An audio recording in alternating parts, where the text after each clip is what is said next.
Ja, lieber Herr Filzmeier, liebe Frau Ministerin, liebe Ilse Aigner, liebe Kollege aus dem Deutschen Bundestag, wo ist der Herr Blume, ist er noch da? Ja, da ist er halt aus dem Landtag. Werte Gäste und liebe Mitarbeiterinnen und Mitarbeiter, tolle Versammlungshalle hier, muss man sich ein bisschen recken, aber das ist natürlich ein guter Tag. Herr Professor Schrömer hat das eben schon aus der Perspektive der Nutzer gesagt, aber Sie weihen heute ganz offiziell Ihr neues Gebäude ein und das ist in vielerlei Hinsicht natürlich ein Fortschritt und ein Ausdruck eines innovativen Unternehmens. Nun ist es so, Herr Filzmeier, wenn man jetzt hier ist, Sie haben uns das alles gezeigt, was Sie geschaffen haben, wie Sie sich entwickelt haben. Sie haben schon fast eine kleine Museumsstrecke dort aufbauen können und man konnte sehen, wer wann amerikanischer Präsident war oder wann Lady Di gestorben ist und gleichzeitig, wie sich Ihre Entwicklung in diesem Zeitstrang dargestellt hat, von 1989 bis heute. Und da werden die Eltern ja auch stolz drauf sein, doch wirklich was entstanden. Und wenn Sie heute 1300 Menschen beschäftigen und in vielen Ländern dieser Erde aktiv sind, dann zeigt das, dass Sie ein guter Botschafter eines innovativen Deutschlands sind und dass Sie es gleichzeitig noch geschafft haben, museale Gegenstände wie diesen Flughafen Tower zu integrieren in ein hochmodernes Unternehmen, dann ist das bayerisches Laptop und Lederhose vielleicht in Realisierung, so wie das der Erfinder dieses Spruches sich immer gewünscht hat. Und mit dem waren Sie ja auch auf Reisen, wie ich gehört habe. Also, wir konnten uns hier überzeugen von dem, was Sie geschaffen haben, was Sie jeden Tag entwickeln, wie Sie Ihre Kunden betreuen. Und dann fragt man sich natürlich, wozu braucht es dann noch die Politik? Offensichtlich hat man ihnen nicht zu viele Steine in den Weg geworfen und gestellt. Sie haben das, was sie erreichen wollten, erreicht. Und wir machen dauernd Gesetze und quälen uns mit Datenschutzgrundverordnungen rum. Und wir haben gar nicht darüber gesprochen, wie sie das befördert oder behindert. Das müsste man dann in einem zweiten Gespräch machen. Aber Tatsache ist, dass wir natürlich jetzt Ihre Möglichkeiten der Behandlung haben in den verschiedenen Bereichen der Chirurgie. Und auf der anderen Seite natürlich die Krankenhäuser haben in Deutschland und weltweit, die diese Technologien anwenden können. Und als ich mich vorbereitend auf meine Reise hierher gedacht habe, dazu werde ich mal den Videopodcast dieser Woche, weil ich jede Woche einen Videopodcast mache, auch machen. Da kam ein Chirurg von der Charité und hat mir dann lauter schwierige Fragen gestellt. Wie lange das dauert, dass man sowas anwenden kann und dass es woanders schneller geht, die Zulassung zu bekommen und Ähnliches. Das heißt also, wir brauchen Unternehmen wie Sie, die etwas entwickeln, aber wir brauchen natürlich auch die Rahmenbedingungen, damit der deutsche Markt nicht etwa verkümmert und sich genauso gut entwickelt wie andere Märkte dieser Welt. Und wir sind auf einige unserer Gesetze, mit denen sind wir zufrieden. Wir haben jetzt bei unserem letzten IT- oder wie wir jetzt sagen, Digitalgipfel das Thema E-Health auf der Tagesordnung gehabt und wir haben dazu ja auch ein Gesetz gemacht. Und ich glaube, da worüber wir sehr sprechen müssen, das ist, glaube ich, nicht Ihre Hauptanwendung, ist natürlich auch, was machen wir mit all den Daten, die jetzt anfallen, wo wir vieles über die Patienten lernen und dann in anonymisierter Form natürlich auch wieder vollkommen neue Prognosen für Krankheitsentwicklungen, für Präventivmaßnahmen und Ähnliches erhalten könnten.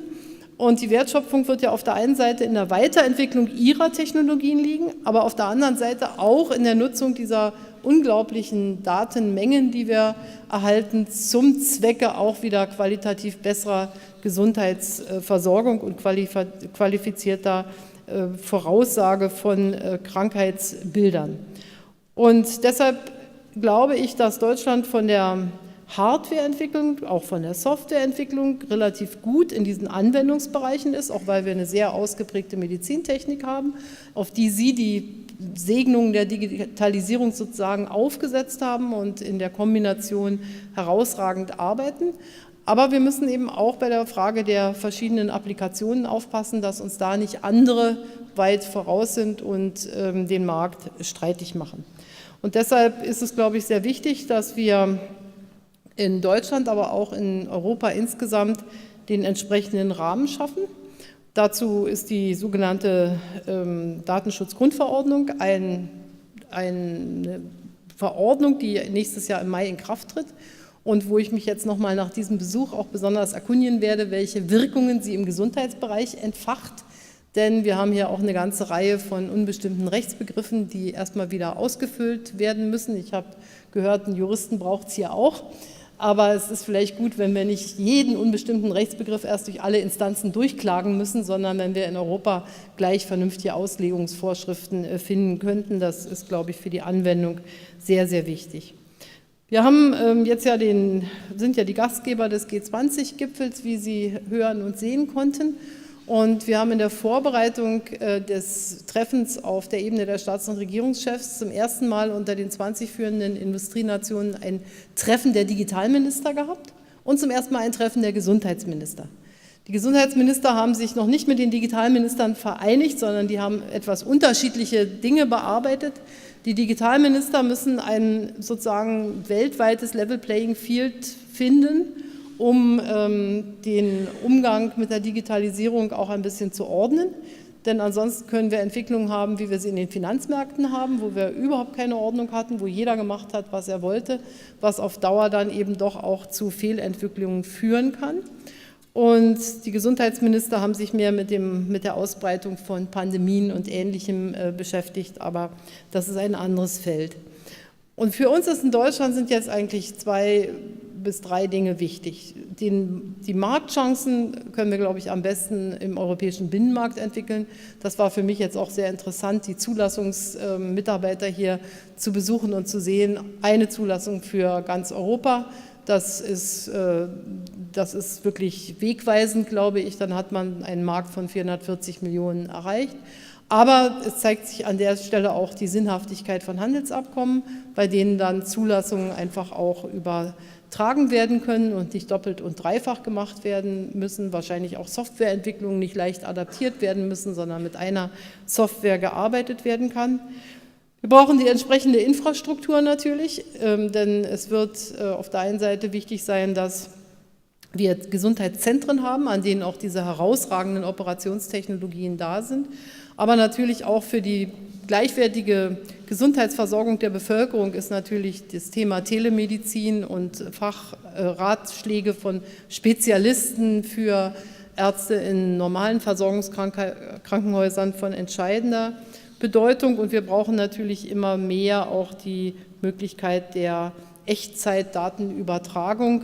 Und dafür hat Deutschland, was die Infrastruktur anbelangt, noch sehr viel zu tun. Das ist jetzt für Sie, die stationär arbeiten, nicht ganz so dramatisch, aber wir müssen an vielen Stellen hier noch vorangehen. Nun sind Sie ein Start-up gewesen 1989 und haben sich ohne alle die Sachen, über die wir jeden Tag sprechen, was wir an Bedingungen verbessern müssen, irgendwie durchgekämpft. Das ist erfreulich.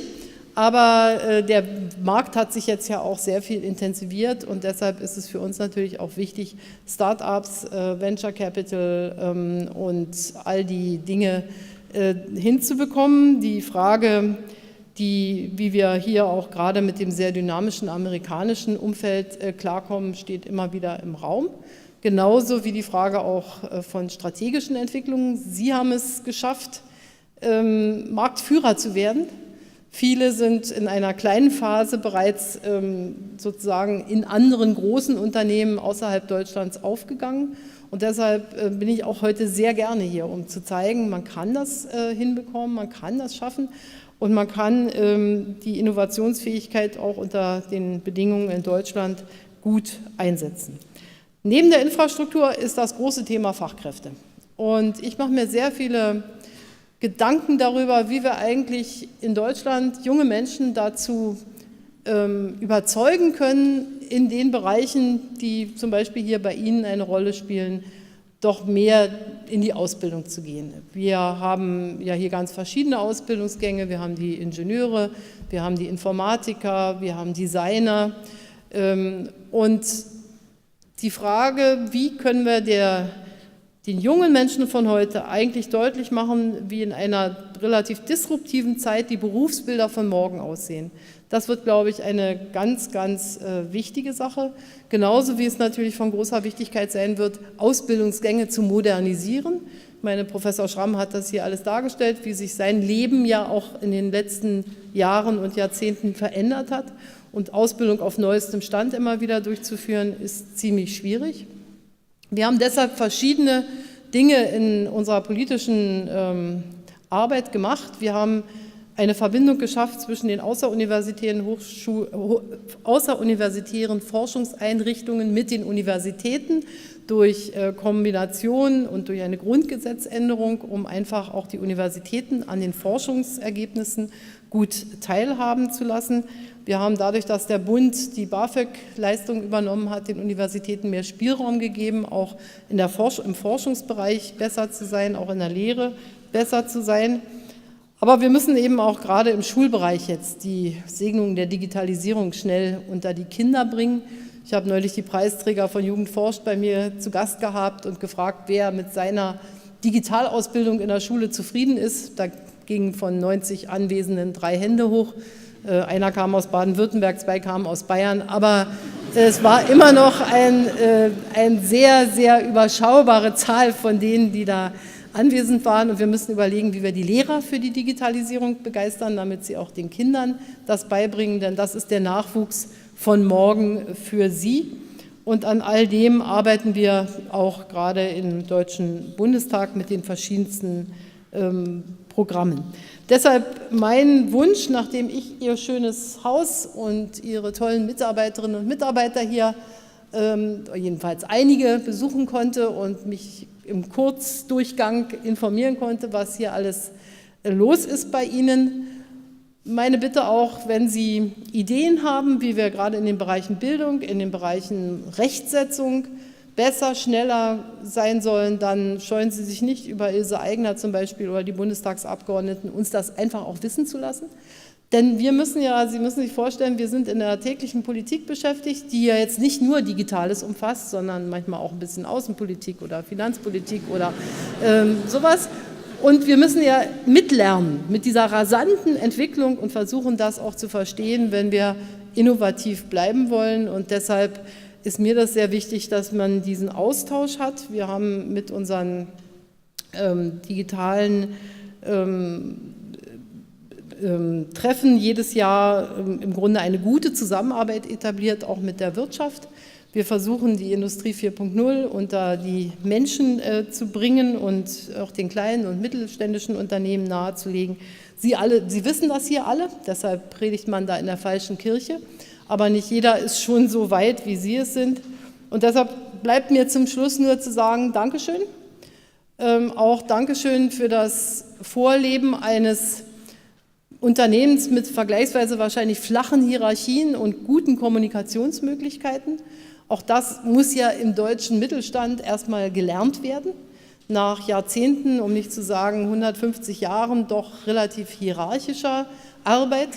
Die Tatsache, dass die Jungen den Alten was beibringen und umgekehrt es manchmal mit Lebenserfahrung sicherlich auch in die andere Richtung geht, aber die ganze Art und Weise der Kontaktpflege, das sind schon interessante, auch interaktive menschliche Erfahrungen, die Sie hier ermöglichen. Und deshalb hoffe ich mal, dass es Ihnen so viel Spaß macht, wie Sie eben gezeigt haben, dass es Ihnen macht. Es gibt sicherlich auch Grübelstunden und manchmal ist bestimmt auch Druck da, nicht, wenn so ein Produkt fertig werden muss.